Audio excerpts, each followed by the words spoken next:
இதை உங்க ஃபுட்ல டெய்லி சேர்த்துக்கிட்டீங்கன்னா உங்க உடம்புல 3 அற்புதங்கள் நடக்கும். நான் சொல்றது வேற ஒண்ணும் இல்ல, நல்ல பசுமாட்டு நெய் தான். இதுல முதல் அற்புதம் என்னன்னு சொன்னா, the best anti aging property உள்ள ஃபுட் வந்து நெய் தான். ஆயுர்வேத படி ஏஜிங் ஸ்லோ டவுன் பண்றதுக்குள்ள மோஸ்ட் இம்பார்ட்டன்ட் ஃபுட் அப்படின்னு சொல்லப்பட்டது வந்து கீ. அதுக்காக அதை நிறைய சாப்பிடணும் அப்படிங்கிறது இல்ல, ஆனா டெய்லி உணவுல அதை கொஞ்சம் சேர்த்துக்கணும். அந்த கீ உடைய ப்ராப்பர்ட்டி அப்படின்னு சொன்னா செல் லைனிங்ஸ் எல்லாமே அதை ரினியூ பண்றதுக்கு ஹெல்ப் பண்ணுது, ஹார்மோன்ஸை கிரியேட் பண்றதுக்கு ஹெல்ப் பண்ணுது, முக்கியமா பிரெயின் ஹெல்த்துக்கு ரொம்ப ரொம்ப முக்கியமான ஒரு ஆஸ்பெக்ட் வந்து கீ பண்ணுது. நமக்கு எல்லாமே இன்னைக்கு தெரியும், நிறைய ஃபேட் சால்யுபிள் வைட்டமின்ஸ் வந்து ரொம்ப பாடிக்கு தேவையானது.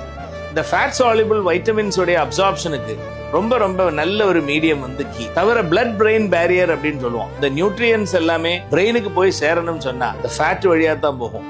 அதை டெலிவர் பண்றதுக்குள்ள ரொம்ப எஃபெக்டிவான ஒரு ஃபேட் வந்து கீ. அதை விட எல்லாம் முக்கியமான விஷயம் என்னன்னு சொன்னா கட் லைனிங்கை ப்ரொடெக்ட் பண்ணி. சோ இன்னைக்கு வந்து நிறைய டிசீசஸுக்குள்ள காரணமே வந்து கட்டில் உள்ள டிஸ்பயோசிஸ் அப்படிங்கிறோம். அதுல உள்ள பாக்டீரியல் growth வந்து சரியில்லாம, அந்த சரியான டைப் ஆஃப் பாக்டீரியல் பாப்புலேஷன் சரியில்லாம அந்த கட் லைனிங்கை டிஸ்டர்ப் பண்ணி அந்த பாக்டீரியா ப்ரொடியூஸ் பண்ணக்கூடிய டாக்ஸின் பாடிக்குள்ள போய் தான் நிறைய இம்யூன் டிசீசஸ், அதே மாதிரி பிரெயின் ரிலேட்டட் டிசீசஸுக்கு எல்லாமே காரணமாக சொல்லப்படுது. இதை பிரிவென்ட் பண்ணக்கூடிய ஒன் ஆஃப் தி அற்புதமான ஃபுட் ஐட்டம் தான் வந்து பசுமாட்டு கீ.